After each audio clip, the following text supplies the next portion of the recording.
How long have you been a parishioner here at St. Paul's? Off and on since about 1965. Who was the first pastor you remember at St. Paul's? Father Maniac. Do you have a favorite saint or a favorite devotion like the Rosary? The Rosary is it. Over the years, what are some of the changes in the Mass you have experienced?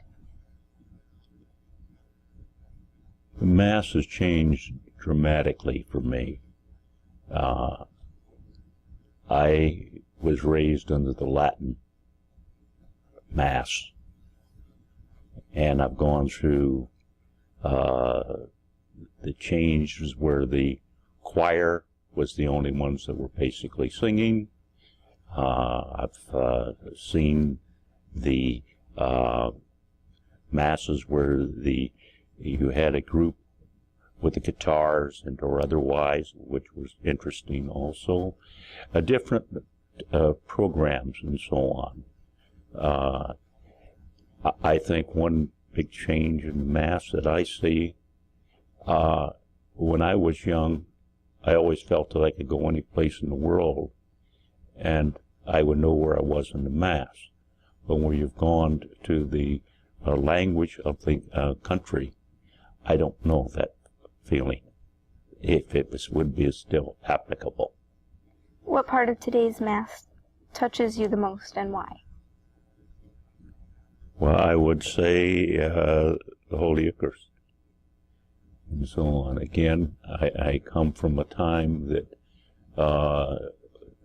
people would go to the altar, you would kneel, you would receive the host.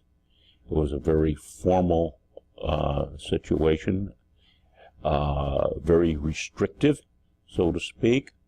I think the first time I saw a real, well, I can't say that's right either, but one that struck me the most and seems to be effective now is that when Bishop Hubbard first had his Mass up in Albany, they passed bread in baskets around for the Eucharist, and the receiving of the bread and the wine, I think, is to me, very appropriate.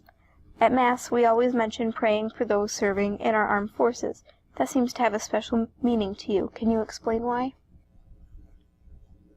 You'll have to excuse my answer on this. I, as a youth, was during World War II. There was always, at the end of Mass, 3 Hail Marys and so on, for the end in the, or peace in the world, or the armed forces, whatever it was. With the Korean conflict and Vietnam especially, we ended up with, it seemed to be a divorcing of the populace from those who were involved in let George do it type effect. With Vietnam, I saw the range of everything from Atlantic City, where they had the Miss America contest, and they took the people from the Armed Forces hospitals in Valley Forge and Philadelphia down for the contest to be part of the audience, and the people were very receptive to them and very generous to the situation several years later, in which the military was very low on the totem pole, so to speak. And the masses seemed to divorce, or the churches seemed to divorce themselves from those who were overseas. If a person was to come to Mass at St. Paul's for the first time, what do you think their impression would be, and why?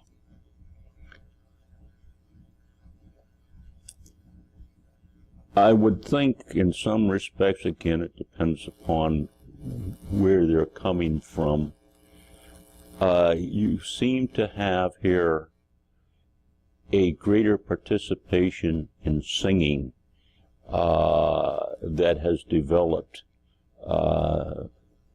through the last, I would say, 10 years or so by the parishioners as compared to the choir type singing and so on. Thank you very much, Mr. Gordon.